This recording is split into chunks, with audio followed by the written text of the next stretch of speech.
There was no need for this destruction because the council had bowed to local pressure and was quite prepared to go round the tree. So to that extent it was no longer a problem to them. But the fact that the old tree was still standing was a challenge to the young manhood of the area, and many a local lad was tempted to have a go at cutting it down out of sheer bravado. One who did try to fell it but failed was Philip Deary. Well, I was in Liam Doherty's public house one night, and I left it around 10:30, and I walked up the town and I went into Josie Cairns, and I selected 3 records, and Off a jukebox? Off a jukebox. And while waiting to select another one, a bloke came in and walked over and stood right behind me, and he said to me, "Philip, you wouldn't cut the fairy tree, or Roy Green wouldn't cut the fairy tree." So I listened for somewhat 10 to 15 minutes, and after that I turned round and I said, "Would you cut the fairy tree yourself?"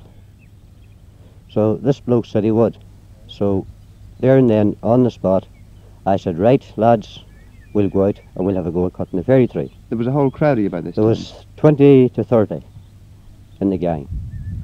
So once we got outside the door and headed down the street, this bloke got cold feet and said he wouldn't cut it. So I said, "Right, lads, come on, we'll go out anyway and I'll cut it."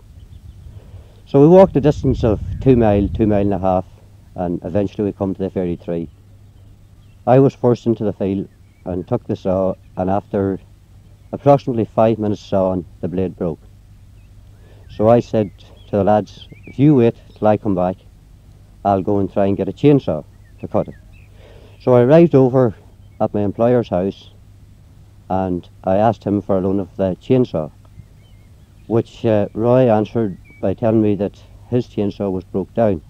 And Roy himself, of course, wouldn't have cut the tree. Roy wouldn't cut the tree, and he advised me for to leave the fairy tree as it was, as it wasn't in my road or wasn't giving me any inconvenience. So on Roy's advice, I left the bush and went home. But you'd had a go anyway at cutting the tree Yes. down, more or less for a dare. Yes. Did you believe in the fairy tree? No. Would you believe in it now? I definitely don't believe in fairies or any of that. But a lot of the people around here do, of course. Yes. And that's why a lot of them won't cut the tree down. That's exactly right. Well, were you glad when the blade broke and you didn't have to cut it down? No, I wasn't. Are you the man who's now cut it down now, in fact? Definitely not. Definitely not. Because a lot of people might think that you were, you see, Phil. Definitely not. And I have stated so. I have sent a statement to the Democrat. The local paper? To the local paper, stating definitely that I had no art or part in the cutting of the fairy tree. Well, what do you think now of the fellows who did cut it down? I think that they're cowards in one sense, because if they had have asked for permission from the county council, they would have got permission if the county council wanted it that way, if they wanted it cut. But as we know, the county council was going to make the road to both sides of the tree and had already secured another piece of land for it to widen the road so that they could put a railing around the fairy tree and leave it as a tourist attraction. So really you think it's a shame that it's gone? Definitely. Even though you had to go at it yourself? Yes.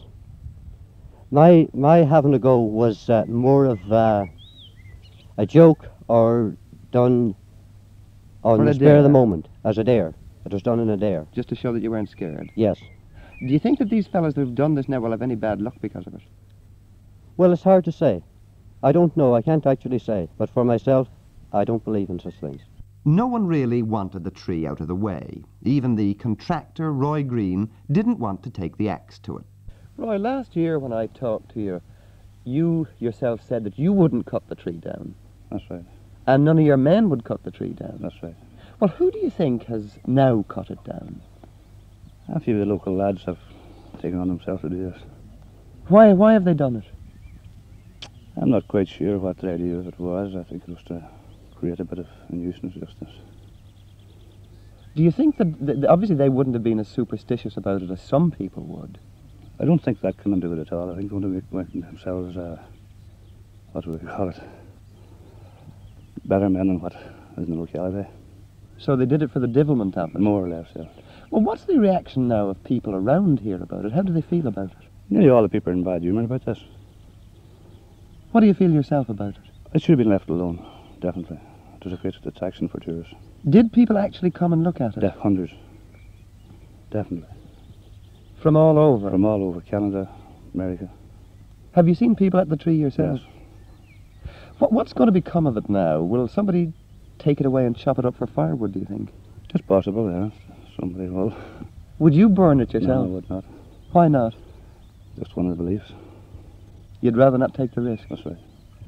Dan, you were saying that this fairy bush, this skeg bush, was part of a ring or a chain. Yes, What sort of a chain was it? that was what they call the earth chain. And come right down into the know. You know what I mean now?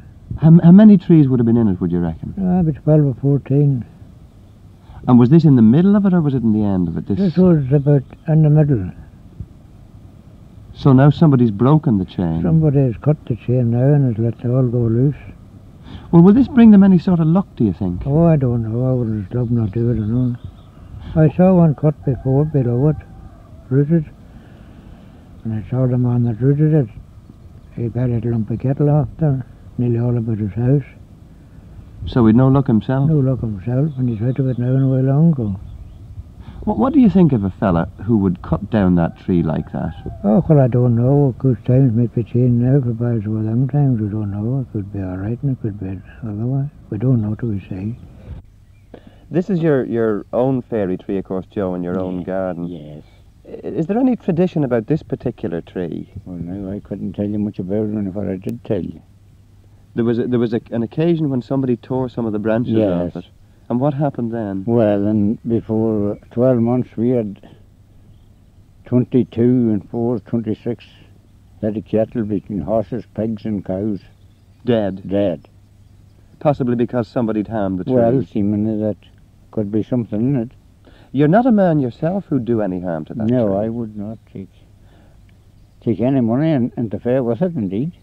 And would most of the people around here be of the same opinion They as would. yourself? No one would care for about cutting it, taking a branch off it even.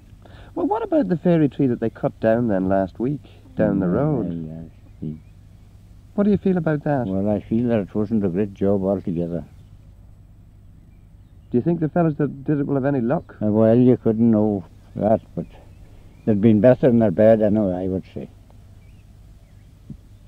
And the people around about would be unhappy about There's it? no one now but would rather see it standing.